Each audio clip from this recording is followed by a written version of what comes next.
Hey everyone, today I will discuss what I've learned from 3 years of intermittent fasting. Roll the titles. For the record, I'm done trying to make y'all comfortable. For the record, you ain't trying to grow, then it's done for you. Hey everyone, welcome back. It's good to see you again. If we haven't met before, then hi, I'm GojiMan. I'm a qualified nutritionist and soon to be PhD student. I make vegan health and nutrition videos as often as I can, so if you have a question for me, then hashtag AskGojiMan in the comments below, or alternatively send your video questions through to contacts@gojimannutrition.com.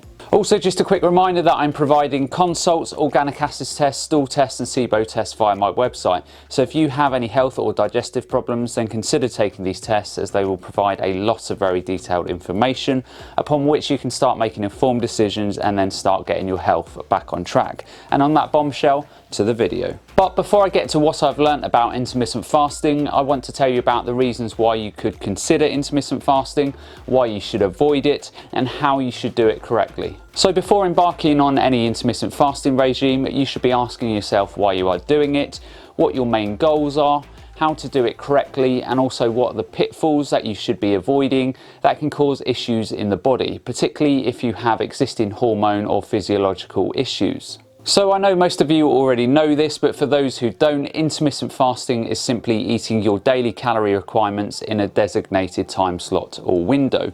The time slot or window will typically be between 4 and 8 hours. So a normal person, for example, may eat their meals between 7 AM and 8 PM, and when intermittent fasting, they could obtain all of their calories between, say, 12 PM and 8 PM, or between 4 PM and 8 PM, for example. Now, in terms of the main proposed scientific goals or benefits of intermittent fasting, they include lipolysis, autophagy, protein recycling, lengthening of your telomeres, increasing growth hormone, and also helping reduce insulin sensitivity for those with problems. Some of these strategies are often very useful for a body reset in those with weight and health issues. For example, if you were struggling with weight and glucose issues, then by intermittent fasting it could help with these problems. And this is because when you drive insulin down, it can help you burn fat stores more effectively. Now for me, I'm not sold on constant intermittent fasting because I believe the science is often quite shaky. That being said, I do believe that for certain conditions it can be a useful aid to get things moving. And one area that I do believe intermittent fasting offers exceptional benefits is around autophagy. Autophagy is essentially the process of clearing damaged cells and senescent cells that can trigger inflammatory pathways in the body if not removed. Autophagy is derived from the Greek words auto, meaning self, and phagi, meaning eating. So by intermittent fasting, then you can trigger this self-cleaning of your cells. Autophagy begins when the liver glycogen stores are depleted at around 12 to 16 hours into a fast. The rate of autophagy peaks there and then drops off after about 2 days or so. So for people who claim that long-term fasting offers exceptional benefits the longer you do it, quite frankly, you are an idiot. So over the last 3 years, I've typically fasted for 1 day per month to induce autophagy and benefit from the cellular self-cleaning. Now you all know that I'm really not a big fan of long-term water fasts, juice cleanses, or even prolonged intermittent fasts. These protocols can often cause massive issues around your gut flora and could see you start running into food sensitivity issues, as prolonged fast can strip a lot of your beneficial bacteria out of your gut. Fasting for 24 to 48 hours per month will provide benefits to the body and not impacts on your gut flora. Now, I started intermittent fasting a couple of years after a serious reaction to an antibiotic, which caused all manner of issues in my body, from severe food reactions, oxalate issues, SIBO, histamine intolerance, and many other problems. Intermittent fasting has therefore been a part of my overall strategy for claiming my health back.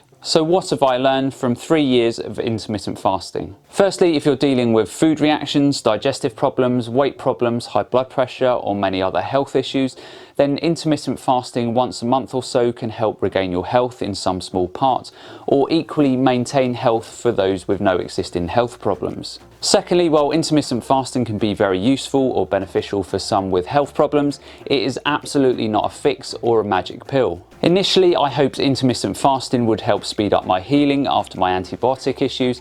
After all, many people have been raving about intermittent fasting for many years. For me, it was a small but important tool in a complex network of issues. Therefore, use intermittent fasting for probably what it is, another tool in your overall toolbox. Thirdly, and most importantly, I can say that intermittent fasting has done nothing to damage my health. I have had a barrage of tests over the last 5 years, from homocysteine, inflammatory markers, scans and every blood test possible, and intermittent fasting has never triggered any negative response in my body. And this is something that I would suggest to you if you are considering something like intermittent fasting. Do regular checkups over a number of years to see how your body is responding. A simple one-off blood test will tell you nothing. Fourth, just because I've received some benefits, it doesn't necessarily mean you will experience these type of benefits also. Your health is different to my health, and your body is also different to my body. Now, because of my previous health issues, I'm not someone who has exercised a lot over the last 5 years. Therefore, if you are very active or running a lot or lifting weights, then intermittent fasting may not be a good fit for you.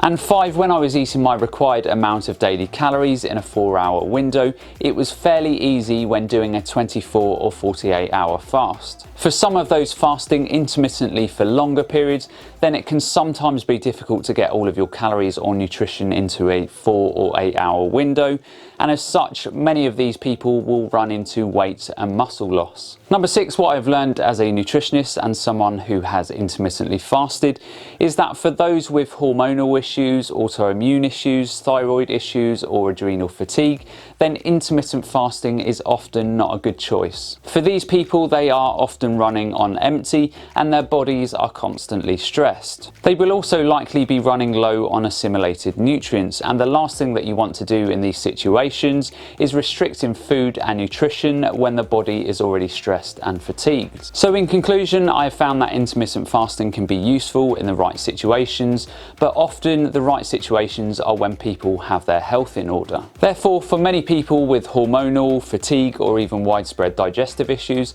I would probably always recommend that people fix these issues first to get the maximum benefits from intermittent fasting. So that's the end of today's video. I hope you all enjoyed, and as always, remember to look after your body because it's the only place you have to live. And I'll see you next time.